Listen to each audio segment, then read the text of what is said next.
Welcome to CED Office Hour Live.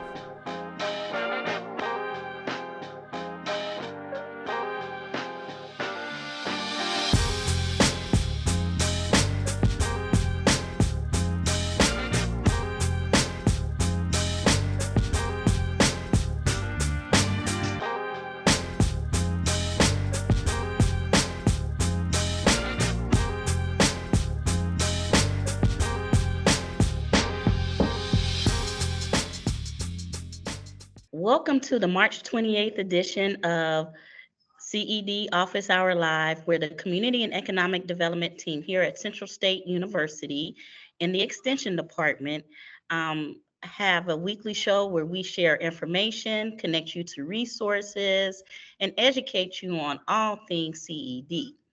And so before we get started, I always like to give a baseline definition of what community and economic development is. It's like diversity, right? It's few words, but it touches on everything. And you can ask 10 different people and get 10 different definitions, depending on their vantage point. So for us, community and economic development looks at how we live, work, play, thrive, and navigate through all of those spaces. And there's a spectrum of services that impact that. So you have the infrastructure side, which is affordable housing, building bikeways and parks and just buildings, right? Highways, all of those kind of the infrastructure things. And on the other end of the spectrum is the people development, the development of human capital, professional development, personal development.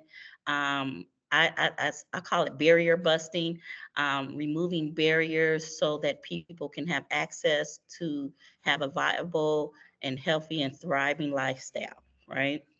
And whether that's education, jobs, or just general just living. And then the connector between the two bookends are agencies such as the Avondale Development Corp, as well as us, right? And these are the educational institutions, government, um, any kind of social service agencies, businesses that connect the two. And as CED professionals, we work with you, with the community to reach whatever goals, aspirational or actual, whatever that may be. And I like to say that we work ourselves out of a job because our job is to be more of a facilitator or a coach and equip you with the tools to sustain and maintain your project, right? Because you maintain ownership. It's not for us to take over. And then you come back to us when you have a new project or initiative or something new you want to do. So that's kind of how we function. And I tell people when we're in training, we're the marriage that you want to be in, right? So we are a partner, we're equally yoked, and we learn from you as much as we may be teaching you. So without further ado, I like to have two of our members from our CD team are present today, Eric Smith and Ambrose Moses. Do you mind introducing yourselves? All right. I am Ambrose Moses, CED Extension Educator. My territory is in the Southwest region, and it is primarily Franklin County, Ohio. Yeah, hi. Really looking forward to being here. Amber's talked so much about Avondale, so this is going to be just a real treat. Thank you so much. Eric Smith, and also with the Community and Economic Development Unit at Central State University Extension, serving out of Northwest Ohio, serving the work statewide. Thanks. And then I am the CD team member, mainly the southern part of Ohio, from Hamilton County over to Portsmouth, but I'm, of course, based here in my hometown of Cincinnati, Ohio. And so today we have with us, as I mentioned earlier, the Avondale Development Corp, and they have been instrumental in revitalizing one of the largest neighborhoods in the city of Cincinnati that has a rich history, one of the oldest neighborhoods as well, and also one of the largest BIPOC, especially African American population in the city of Cincinnati. And Russ Harrison, we go way back. He is the one that gave me that CED bug. And I started out in affordable housing. So he taught me all things CED. So to you, Russ, and taught me how. And so I had to give you your flowers. Not only taught me the actual technical work, but how to navigate the politics, how to be the voice of the community, and how to translate between the community and a practitioner and a developer and any other stakeholder that happens to be at the table that week, because that can fluctuate when you're in working in community development work. And and also designing programs that have sustainability beyond me. So I look at some of the projects, Russ, that you assigned me to do back in the day, like the Main Street facade. You got national awards, and it's still being used as we planned it, and that was back in '92 or so. So it's amazing to go through those spaces that we've worked on, and see that throughout the generations is still sustaining and maintaining, as it was intended to be. So without further ado, I'm going to turn it over to Russ. And Russ is now the executive director over the Avondale Development Court. But Russ, can you kind of tell us a little bit about your history and how you got in community economic development? Touch on a little bit of your work at the city, and then how you got redirected out of retirement to revitalize the Avondale Development Court. Absolutely. And let me say hello to everyone, and especially to Amber, who, reminds me of what my mother left me, which was a pearl of wisdom that you pass on the pearls of wisdom that are given to you, and you will continually be part of the growth that follows. And so that's exactly what we did working with Amber, and very, very pleased to see her today soaring in her field of endeavor, which, might I add, is multiple fields of endeavor, but very proud of her, and very gracious to be part of Central State's program today. I have with me today Derek McCain, who is our Director of Community and Economic Development. And Derek and I both started at the city of Cincinnati.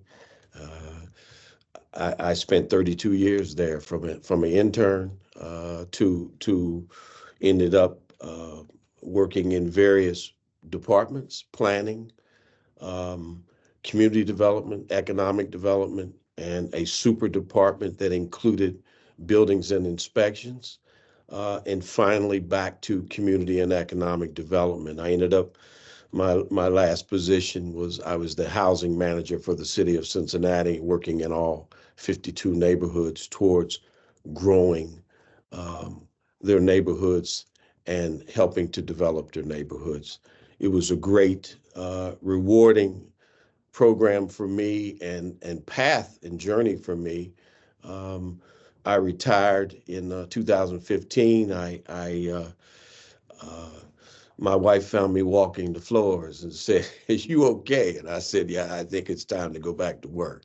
And so there were 3 openings. There was one in Avondale, there was one in the West End, and there's one in Madisonville. And when I discussed it with my mentors and cohorts, they all said none of the 3. That's a tremendous hill to climb.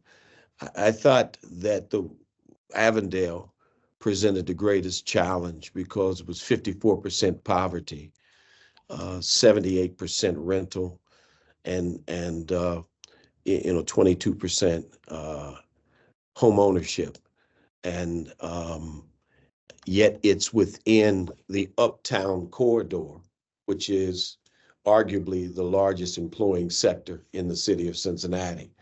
So one might ask, how can you be in a growth area, including the #1 children's hospital in the nation, the number 1 to 3 zoo in the nation, the University of Cincinnati, Ronald McDonald House, UC Health, the Urban League, just to name a few, and still have 54% poverty in your neighborhood?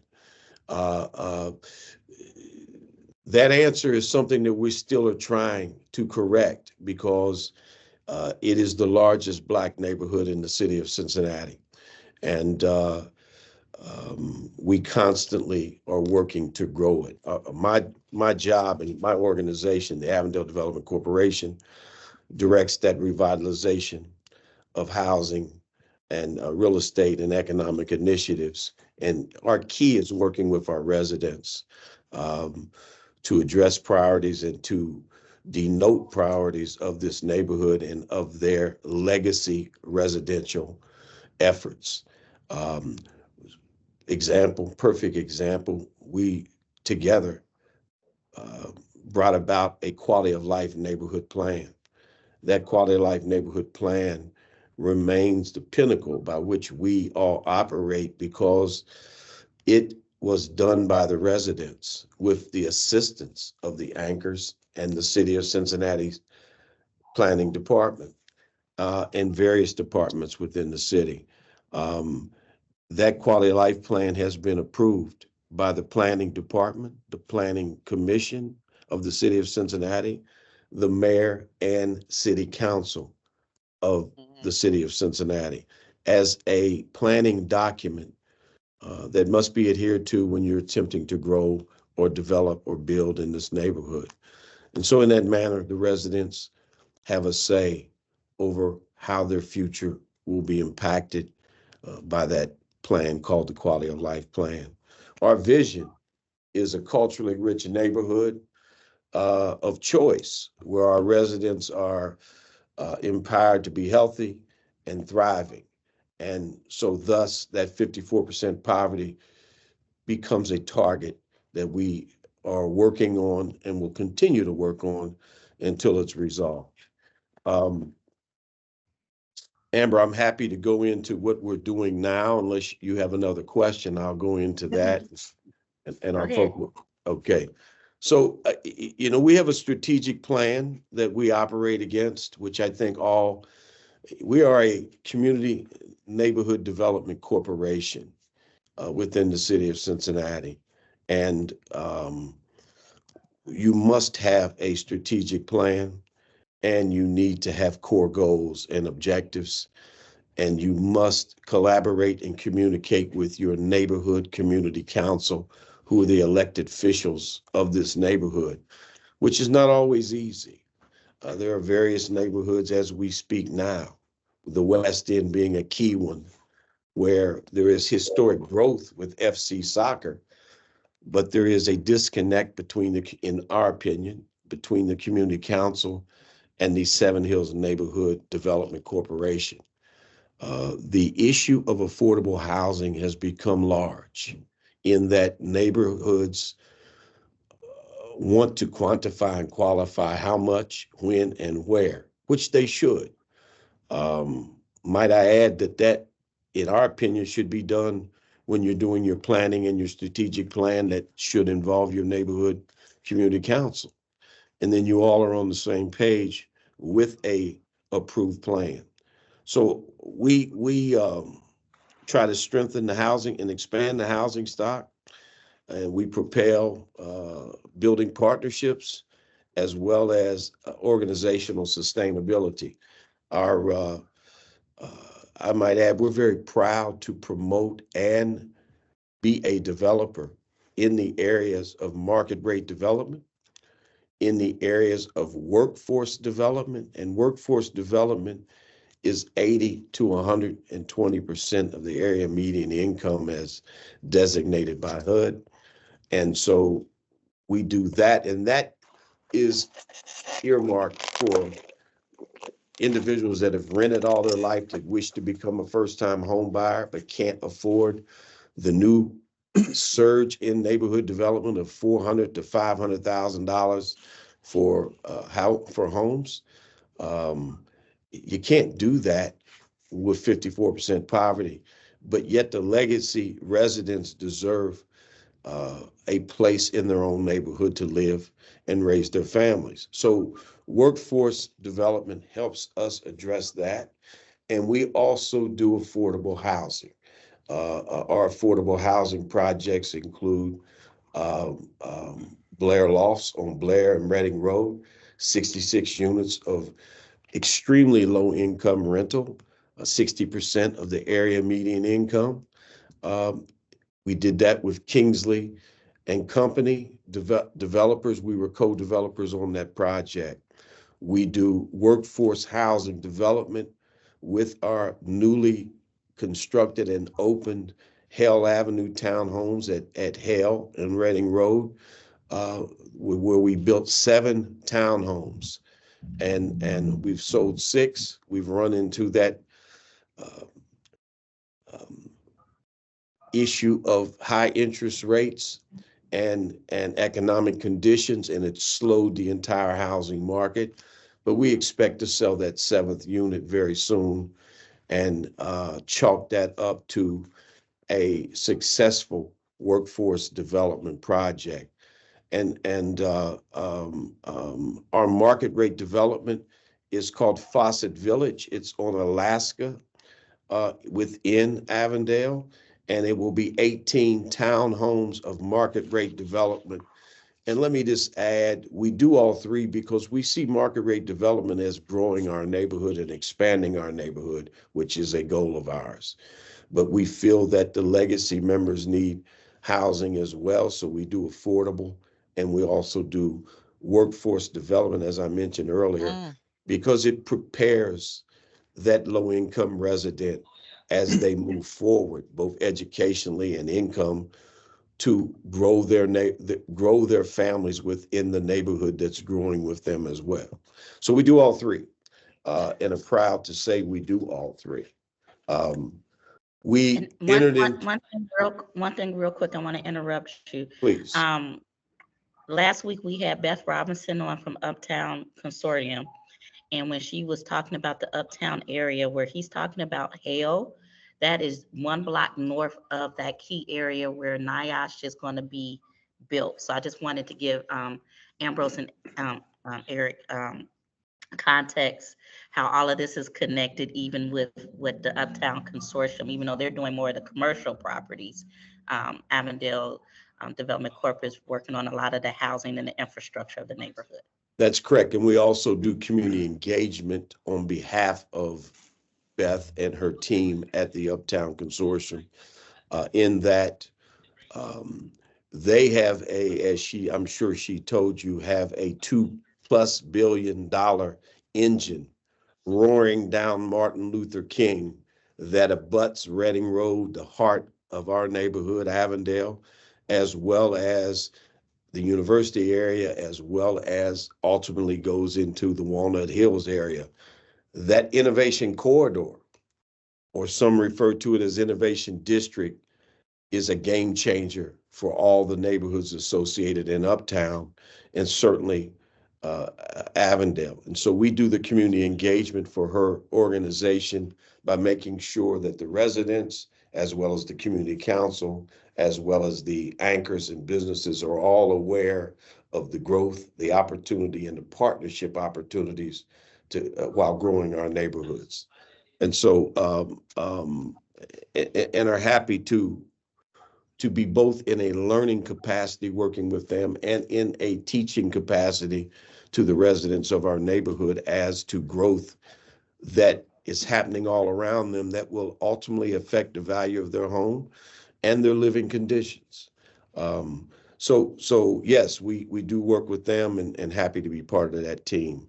We also partnered in 22 for a 3-year initiative, 22, 23, and 24, with Fifth Third Bank, where in a program called Empowering Black Futures. And so there were over 2,000 applicants to this portal of funds.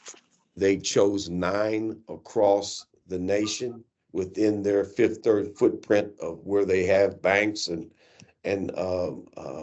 do services. Avondale was selected as the Cincinnati initiative, Avondale Development Corporation, I should say, and we've been in partnership with them since 22. The first thing we did was develop an economic mobility plan that involved 5 components. It involved upward mobility of Black residents.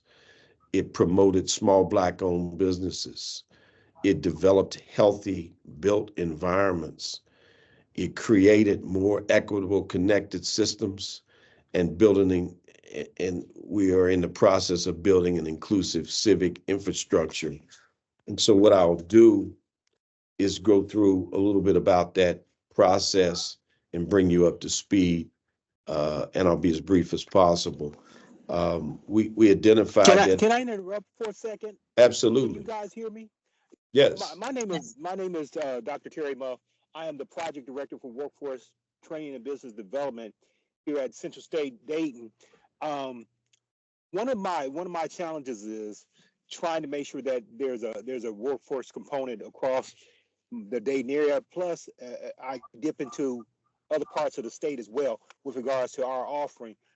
One of the questions that I listening to you, and I have this question about you spoke a little bit about workforce and the piece that you bring, but what type of workforce challenges are the individuals in the neighborhood are they faced with regarding to trying to, and I'm sorry for not being on camera, but you guys caught me out of the office. I'm actually at lunch. So and I'm just trying to get a feel for what type of challenges are presented for the community members.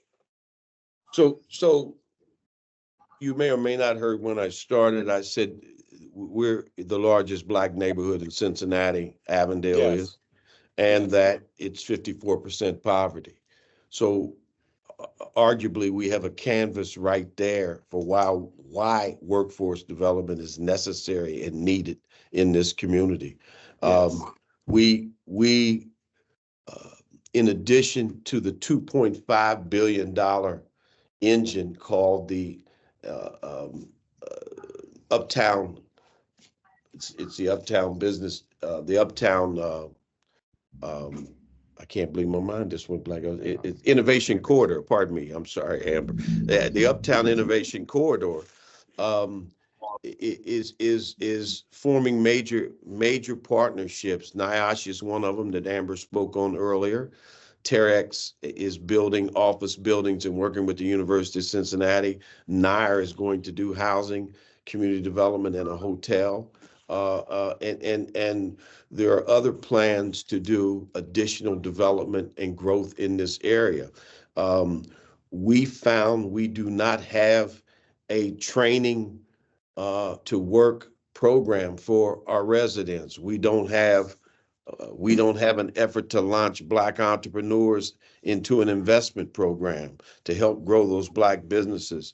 We need to establish a workforce training and job placement program that targets not only construction, but health and medical, innovation, retail growth,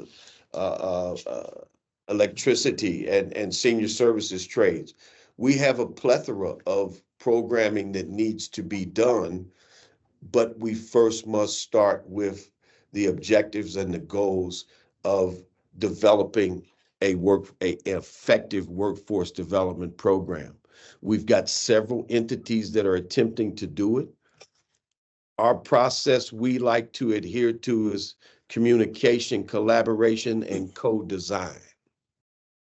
Those are the 3 C's that we feel are lead to an effective workforce development program. In this regard, you can't come into a community or a neighborhood with a already in our opinion, a baked workforce development program. You need to come in and understand the community and co-design that workforce development program. Absolutely. Who would be the partners in that co-design? Well, in our neighborhood in Avondale, the Avondale Development Corporation would be one. The Uptown Consortium with Beth Robinson leading would be another.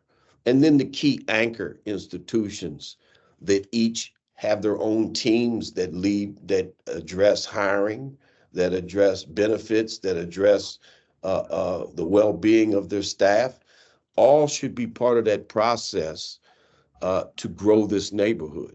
And so quite frankly, Fifth Third has been willing to partner with us on that. We now are working with various entities to see which one we're going to work with. That still hasn't been baked yet. Who's on the table with discussion is we have the Urban League, Spirit of Construction, and we also have um, RWB working as general contractors that want to train individuals to It's in build carpentry. Yeah, they're and focusing carpentry. on carpentry. That's Okay. correct. And they also want to address affordable housing by building affordable housing with the residents by training them and hopefully selling those units to them as well, so that we address the affordable housing issues of our neighborhood. So Okay, well, I'm gonna put a shameless plug in go I was ahead. that, going to put one in for you that, too. that, you need to meet with our team as well as Dr. Muff, because we have another, strategy for you to consider. And a lot of things that you're trying to do are aligned with some of the things, infrastructure we already have in place. We'll be happy to do that. And Amber, I hope you will assist by connecting the various parties to us, and we'd be happy to have that discussion in April.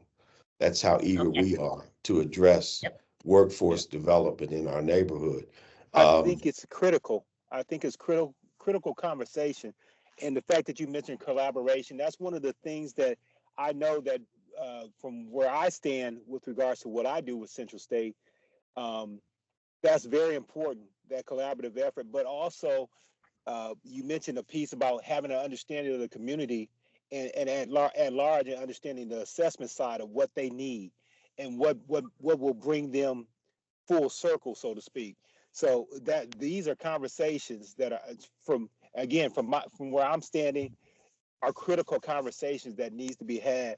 I also, along with Amber's shameless plug, she's in your backyard, and she also, her and Ambrose, they are individuals who push forward with regards to a lot of business series on entrepreneurships. So they're another component that can be put in there, um, and you pull them together. You place Eric in there, and they work as a well functioning oiled machine to deliver a very powerful message with regards to entrepreneurship and getting started and growing your industry. well, that's all music to my ears. So yeah, absolutely looking forward to a conversation and hopefully getting to the point of collaboration and co-design. I think that um, our neighborhood is one, and let me just be very open and honest with you. Our neighborhood is one that will either ultimately have to address direct or indirect displacement. There is no doubt about it, Mm-hmm. because when you have a neighborhood that is the desires to transform that neighborhood into a walking neighborhood that abuts the university, that abuts the uptown anchors, where Avondale, the neighborhood we're speaking of, is in the middle of the entire process to do that. We've already just opened up the Wasanway Trail through Avondale that will now go up to Beth Robinson's up Innovation Corridor District area and into the University of Cincinnati. You are more than just associate neighborhoods. You are connected at the hip and should be planned, well planned, with the large factor in mind as well as the individual neighborhood factors in mind. The growth of the area as well as the growth of the individual neighborhood. It cannot be separated. It must be inclusive. And so we are eager to do that. And we always start by saying nothing about us should happen without us. And so what we mean by that is you've got to be at the table for the planning, the Yes, negotiating, the design, and the implementation in order for it to be effective. And so that's exactly what we're attempting to do. So I'll be happy to talk with you about that more in a forthcoming meeting. Um, absolutely. and then additionally, we in 2022 we did an assessment of the neighborhood. In Two, we also started economic mobility planning. In 23 to 25, we are in the implementation stage, yet still keeping the planning process open because areas like workforce development still need to be baked, developed, and implemented. And then in 25, our program has been extended from December of 24 to December of 25 to allow for implementation and evaluation and partnership continuation. So looking forward to that as well. I'll go through a couple programs we have and what we're doing. Derek will join me on a couple of them, and then um, hopefully, if any of you have questions, we can address those at that time. So our let me just say, our economic mobility plan is a strategic roadmap to approach advancing economic development. It's a shared agenda for multiple organizations working in a team fashion. Um, it, it it is not a list of every action that can be taken to advance economic mobility. It's not a cookie cutter solution or static approach, and it is not a silver bullet to solving long-term systemic challenges. Uh, um, what it is a shared agenda, as I mentioned, for multiple organizations working in the same place to grow our areas of concern, and an alignment with the Avondale local environment. Um, the so we have 5 areas we focused on. We supported the next generation of homeowners by doing housing development, Hell Avenue. We purchased Gabriel's Place across the street from our offices on Reading Road. The Gabriel's Place is the Southern Diocese of Ohio, not to be confused with Catholic Archdiocese.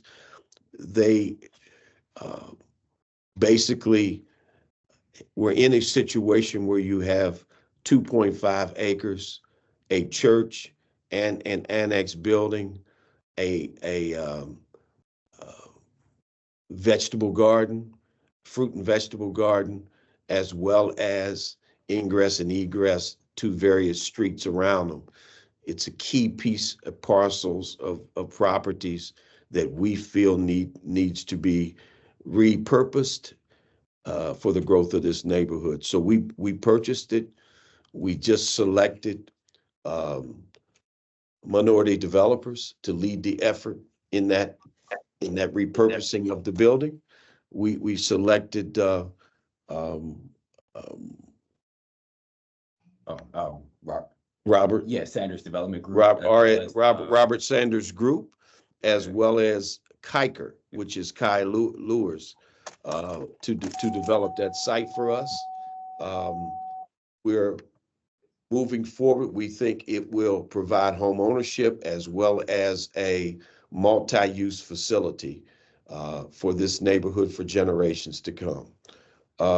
We relaunched and expanded Avondale Home Improvement because when you're in a neighborhood that doesn't have Wi-Fi, that doesn't have a grocery, that doesn't have a bank or fiscal institution, yet you're in the largest employing area of the city, something's not right.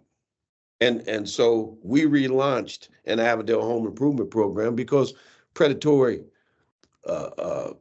developers and development was starting to grab property by offering cash, and the residents were not aware. They're aware of existing value, but they're not aware of after use appraised value when there's been plans for the area that will transform the area into the $500,000 homes and above. So we did homeowner assistance program to enable them to address the long-term problems they've had with their homes, to keep them out of code enforcement and to keep them in their homes. And we've worked with Fifth Third as well as Children's Hospital on that and been very successful at doing quite a large number of homes in our neighborhood, and we continue to work on that. We are looking into workforce development, as I mentioned earlier.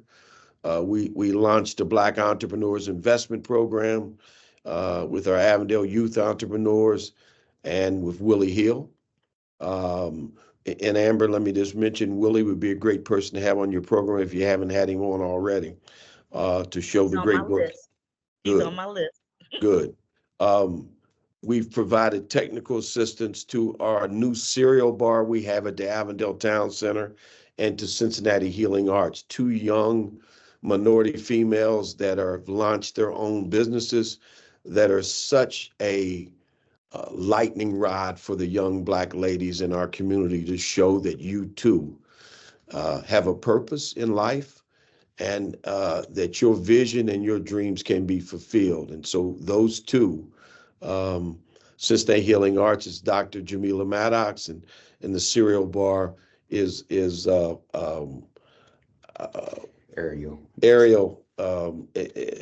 Miss Ariel, who has a unique, if you haven't been there, I urge you all to go up. She's got the cereal we all grew up on available to eat, as well as smoothies and healthy foods, hot and cold, and quite the area for homework and quite the area for children. While their adults have business or do business, there's a child care area as well. So great new additions to our neighborhood with Black females that we are happy to help work with and support by providing technical assistance. We've are addressing our cultural arts with artworks, many murals, and Avondale Heroes mural. We've got, I mentioned the affordable housing. We got home buyer counseling and young entrepreneur training going on.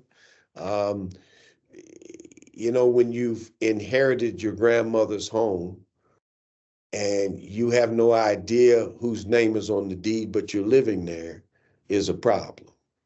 So we're working with the residents to make sure they understand they may have title issues and concerns, and to clean those up so that you are the rightful owner, so that you have legacy you pass down to your kids and family tree as you move forward. And the value of our homes is increasing drastically due to the development of the area. We are doing wraparound services programs for Blair Lofts. Those residents in that facility, we are not intending them to be renters for life.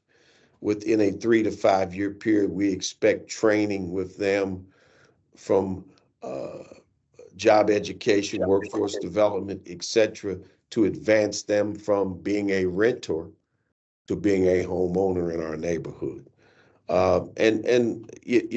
We are working with the city of Cincinnati, attempting to launch an anchor program where we target 4 to 6 blocks of our neighborhood and address not only the housing aspect, but the small business aspect, the green space development, and quite frankly, the job and workforce development aspect.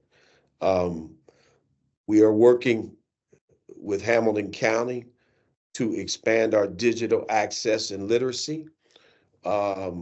We've just recently applied to Hamilton County to enable us to do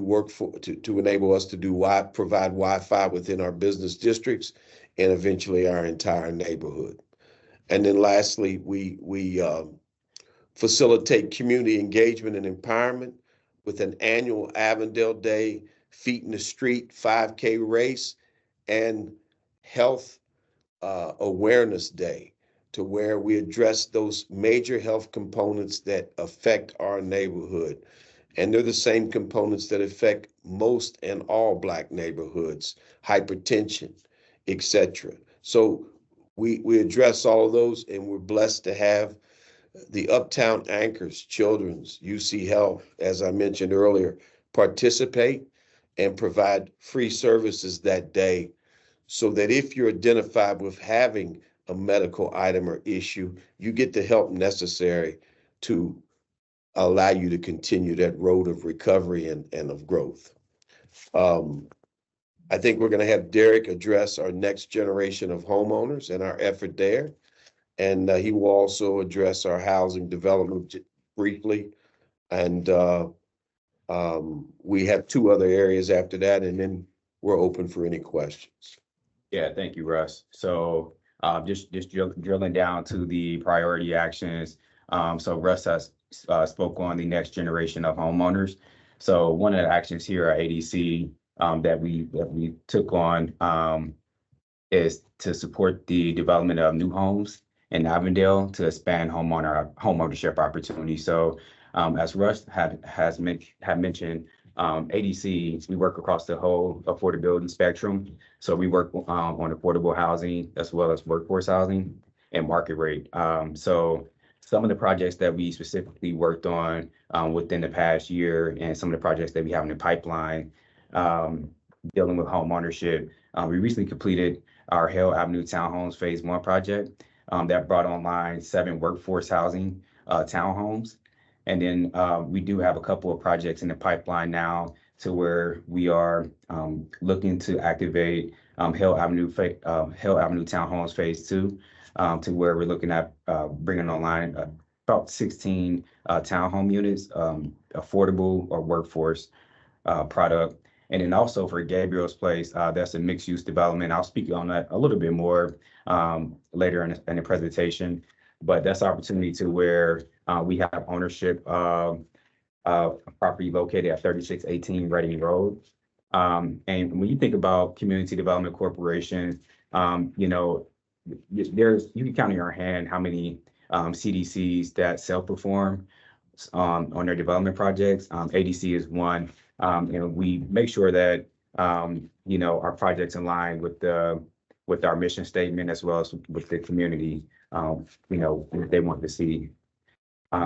We do have in the pipeline as well, Fawcett Village, that's located at 3584 Alaska Avenue. That's bringing on 18 market rate single family homes on a parcel that I believe sat vacant for 7+ years. So we're looking to activate that land. You know, we have some pre-development work that's been completed and potentially we're leading into construction season later this year or next year.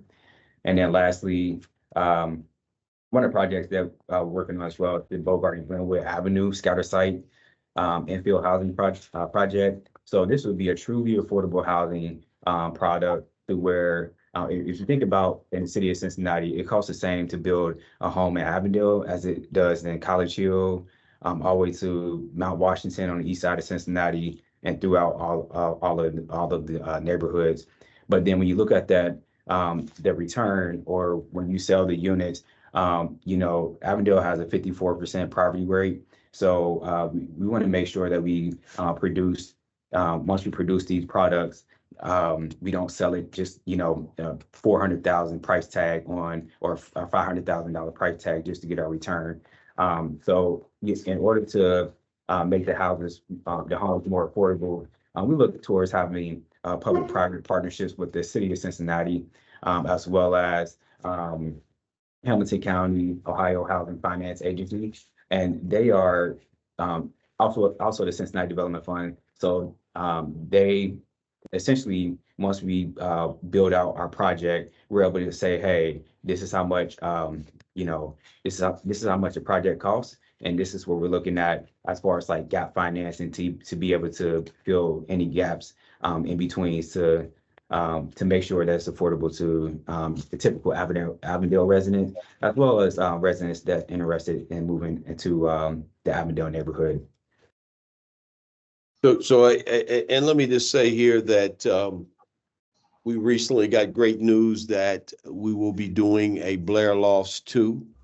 Blair Lofts 1, as I mentioned previously, was 66 units of extremely low income rental, 60% of the area median income. While we built those, we were the co-developer with Kingsley that built those 66 units. We had a waiting list of some 40 to 50 people that were waiting to get in that needed housing as well. We have, through working with LISC in our concerning Cincinnati, we still need approximately 1,000 to 1,200 affordable housing units in our community.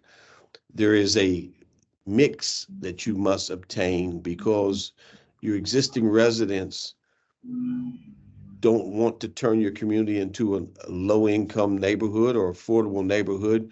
We feel if done properly, planned properly, and co-designed, that all three segments of development can and will occur to grow your community, thereby allowing your legacy residents an opportunity to have the dignity to remain in their homes with where their families reared them and where they can rear their families.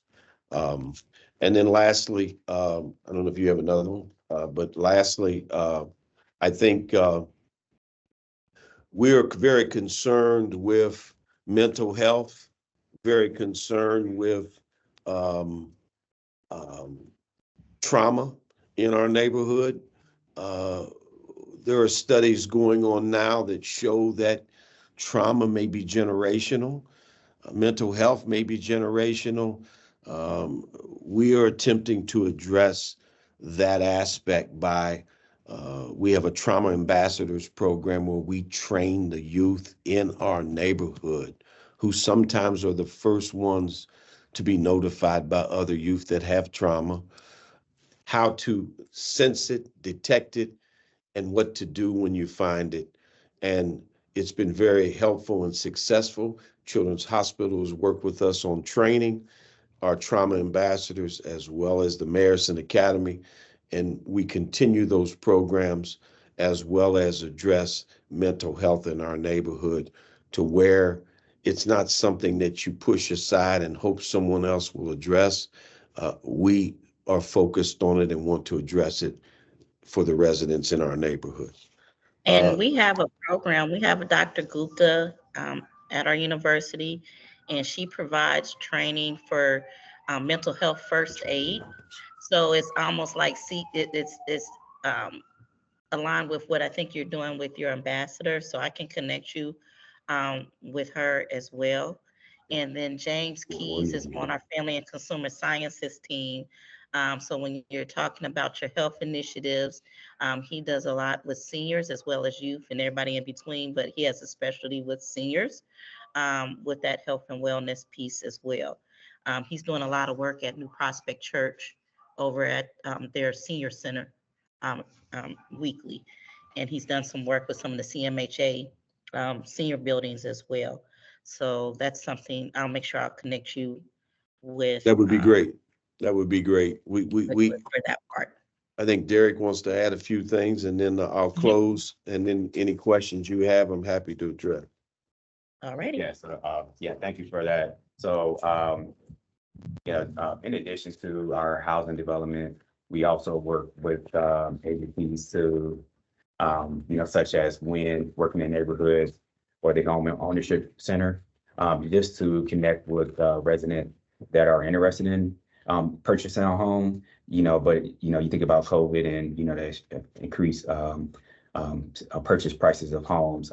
That's one thing that we're working on internally, as well as seeking, financing from, different organizations to connect the whole 9 yards. So I'll quickly just go over these next opportunities that we have. So in addition to promoting home ownership, Russell had mentioned that we're working with the city of Cincinnati on a potential project here in Avondale to reduce the vacant and abandoned properties in the neighborhood.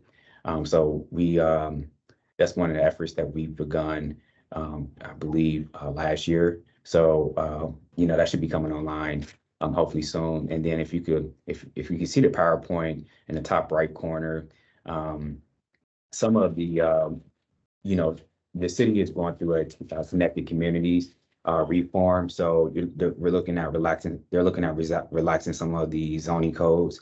So here at the Avondale Development Corporation, we're looking to provide more of the middle housing to make some of these projects kind of pencil out and to make it more affordable. Not just on the affordable side, but for the market rate. One of the things that's always mentioned is that more housing is needed in today's environment. So we're working on that as well.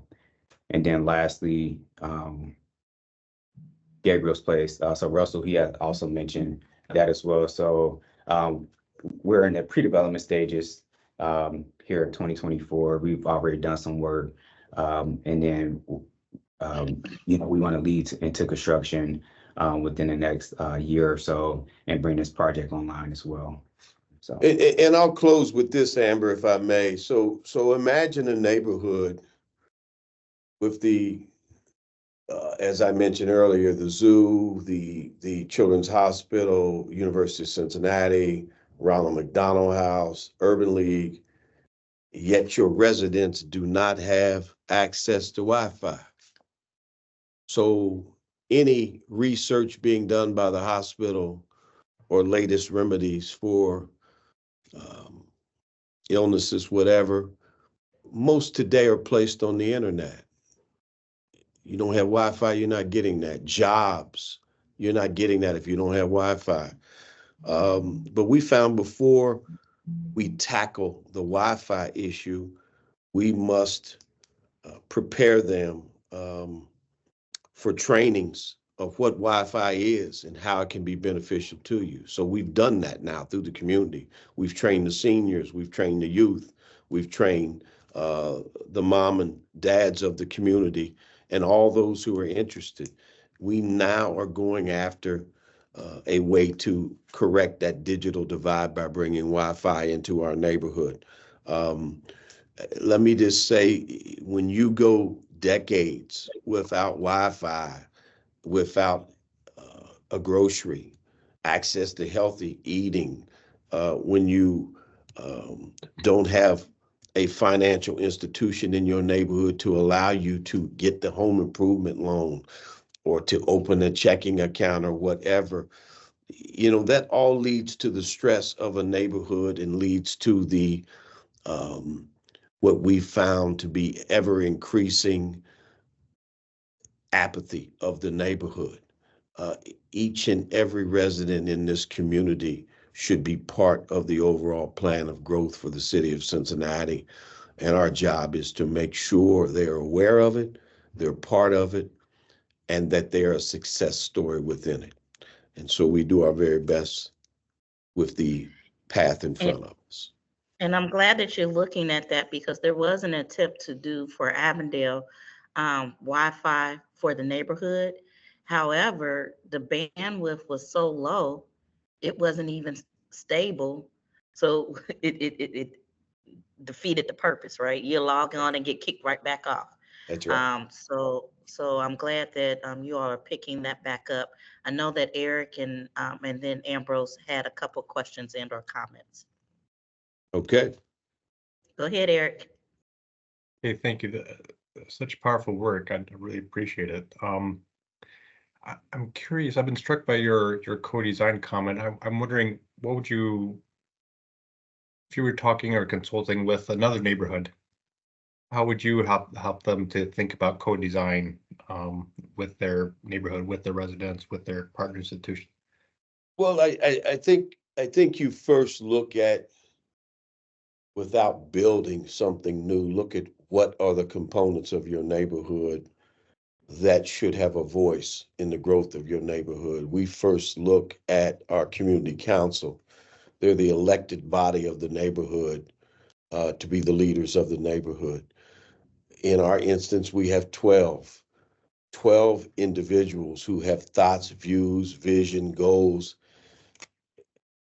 You need to all get on the same page as to integrated or collaborative goals and objectives that you're putting together. You need a basis to start with. In our instance, the best basis to start with is our quality of life neighborhood plan. I think and then you look at key objectives and goals that you can reach.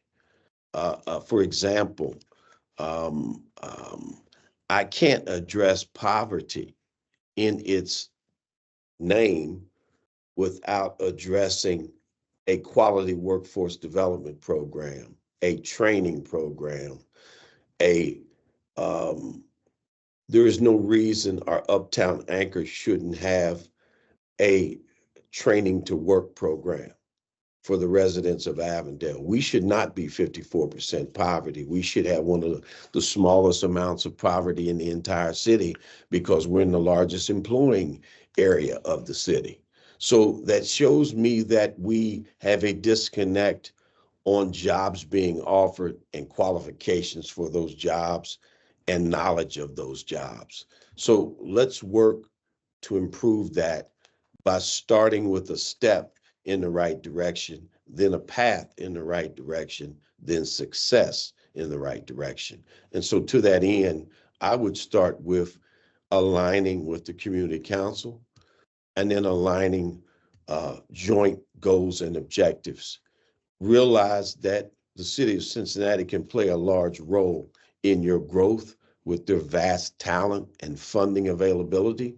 Hamilton County, in some instances, have eligibility for those neighborhoods. And then lastly, a challenge to the anchors in your community that to whom much is given, much is required. So help us grow our community, which ultimately helps you grow in the community. And so that just off the top of my head is the recipe we use. I shouldn't say off the top of my head, is the recipe we use at this particular moment moving forward. But I think collaboration is good, and you're not going to get there with one meeting. You're not going to get there with two meetings, but you must have the patience to realize what's at stake is the growth of your community, not my individual growth. And you run into lastly, a big issue because community councils are re-elected every 2 years. An average construction project takes 14 to 18 months. So by the time we design it and agree to it and approve it, before it's built and grand opening, we got a new community council. How do you keep that leadership consistent? How do you keep that moving forward? I think there's a challenge to the community council to groom future leaders that can step up when they step out. Otherwise, you're back to the drawing board. And trust me, there's about 9 to 12 in my opinion, disadvantaged neighborhoods that I think when Amber was working with me that we uncovered in Cincinnati, that each deserve their piece of the pie. If you're paying taxes, if you're helping to elect officials, and if you're part of this community called Cincinnati, and you need to ask first, and if necessary, demand the assistance necessary to you with what your tax dollar provides and what your residency provides in your neighborhood.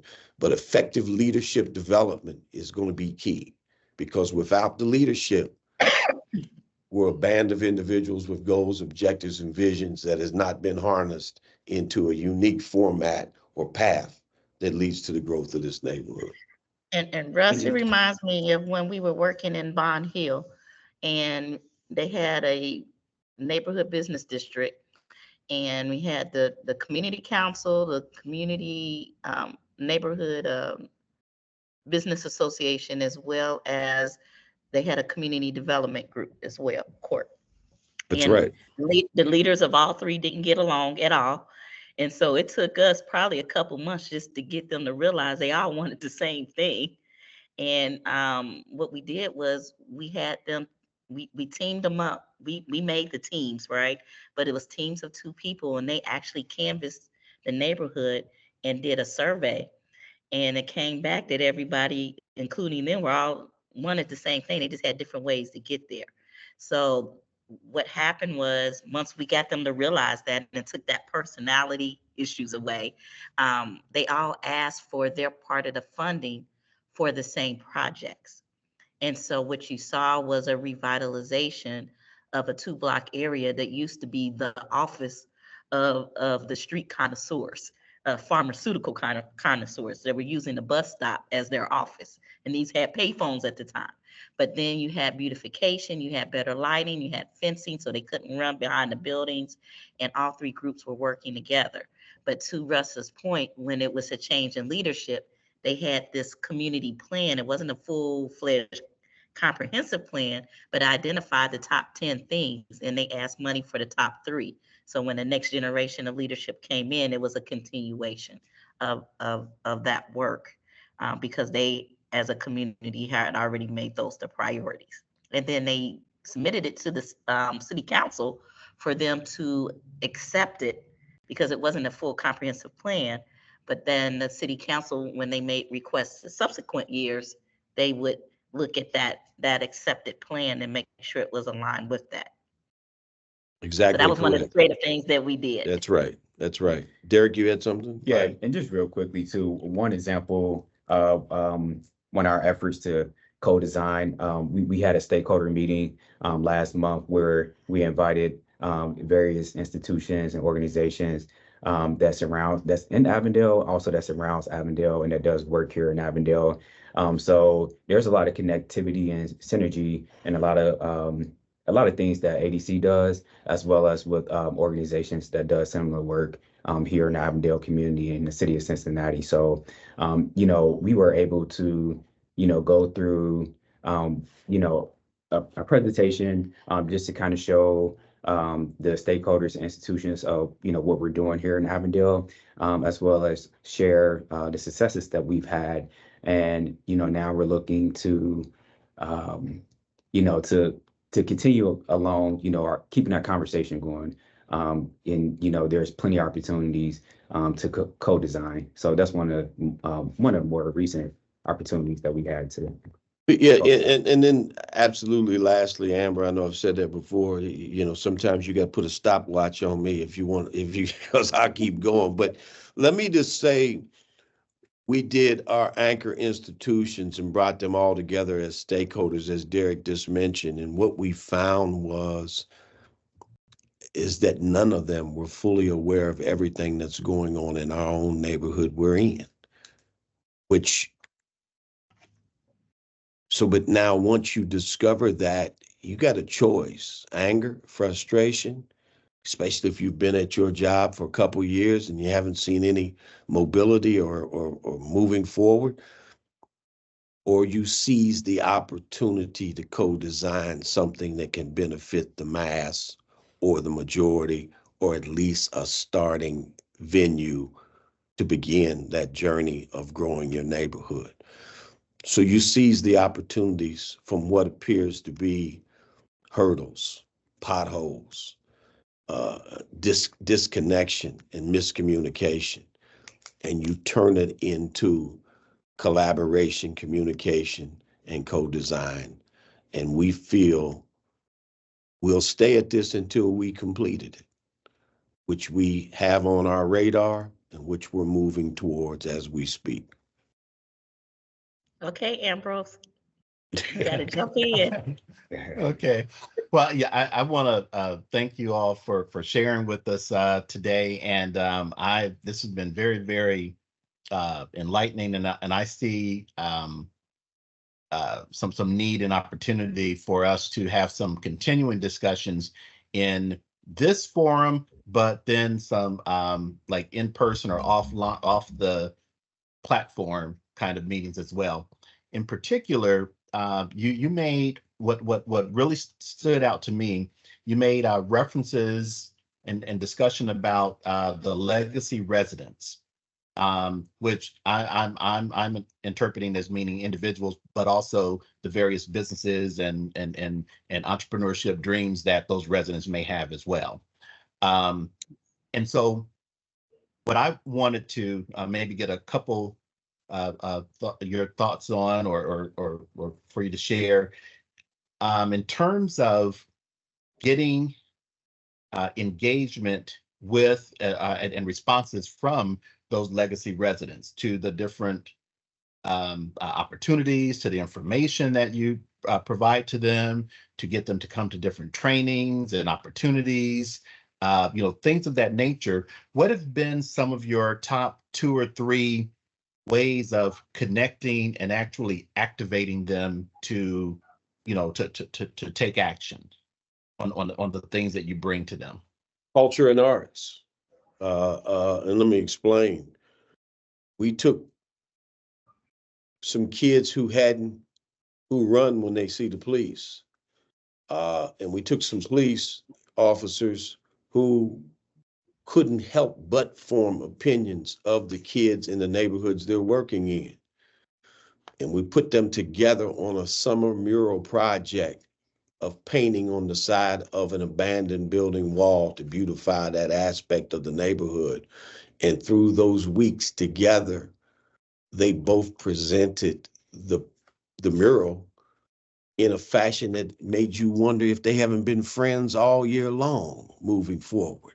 It was a beautiful thing to see that you don't have to not talk to the police because your friend, associate, or group you're with doesn't talk to them. You're an individual that has to live your life to the fullest. Give them the opportunities for communication and collaboration. So we did murals, and we took some of the kids who were underperforming and gave them an opportunity to express themselves through art. We had a Hearts and Healing trauma program where we brought in officials to speak and invited those who appeared to be struggling with various issues in our community or have family members that are. And we showed through art and culture how you can express yourself. Because in a lot of instances, it's not taking advantage of the opportunity to express yourself or not seeing that opportunity to express yourself. So we create opportunities to express yourself. And then lastly, we work with the two elementary schools we have, Rockdale and South Avondale, and make sure through the Avondale Community Council has an Avondale Youth Council that we provide those kids with training and opportunities, checking accounts, as well as learning various aspects out here beyond what appears to be your path. You know, I heard Amber mention earlier that she extends down to Portrait. That's where I grew up. I was told in high school by my guidance counselor, I got two choices at this point because I was what they call a low C student in high school, more interested in football, girls, and baseball than school. And so I was told by my guidance counselor, look across the street at the BP oil gas station, or that the military is always hiring as my goals and objectives. That conversation changed my life because I decided I am going to be counted as a contributing individual and I'm going to be the best I can be. And I had the blessing to be back on a program in my hometown where he was part of the diocese that was talking. And I reminded him of that conversation and told him what I'm currently doing. And then looked out to the rest of the kids in the program and that were there in attendance and told them, don't ever give up on your dreams. Don't ever give up on creating opportunity, because through opportunity, success can grow and you can grow. So, Yeah. Yeah. So culture and arts. that's it. Okay. Yeah, and Okay. An extension world, they call it creative placemaking. Yes, ma'am. Go ahead, Derek. yeah, and just in addition to that as well, so we spoke briefly on our housing developments that we have. So every development from affordable to workforce housing to market rate, we engage with the community through the community council, and we make sure that residents, you always have legacy residents that have or see the fear of their property taxes going up. As you see Avondale and the market start to heat up. So we give them, we give the community opportunity to kind of weigh in on our projects, to see what's the best fit for all.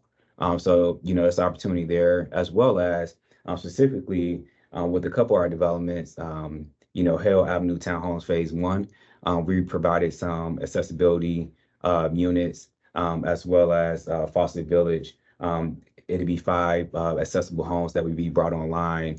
Because that's one of the challenges, but opportunities here in Avondale, to where the building footprints, and these are like the older homes, so they don't have that much accessibility as much seen in the other neighborhoods. So we've baked that into our projects to allow that opportunity. And then lastly, we do have the Avondale Home Improvement Program, and also the Avondale Property Enhancement Program as well, where we've gave out grant dollars for homeowners to provide those accessibility and modifications opportunities. And then one example is if homeowners, if they don't have the capital or the opportunity to obtain loan dollars to get like their only toilet fixed in their home, our program allows for residents to be able to stay in their home through our grant opportunities through these various programs that we have in house. So reminds me of a conversation I had with Dr. Steve Davis, who is the CEO of Children's Hospital, when he said to me, they work in all 52 neighborhoods. They can no longer continue to just focus on Avondale, and that they're challenged by their focus being children and health. And I said, well, let me remind you of the social determinants of health.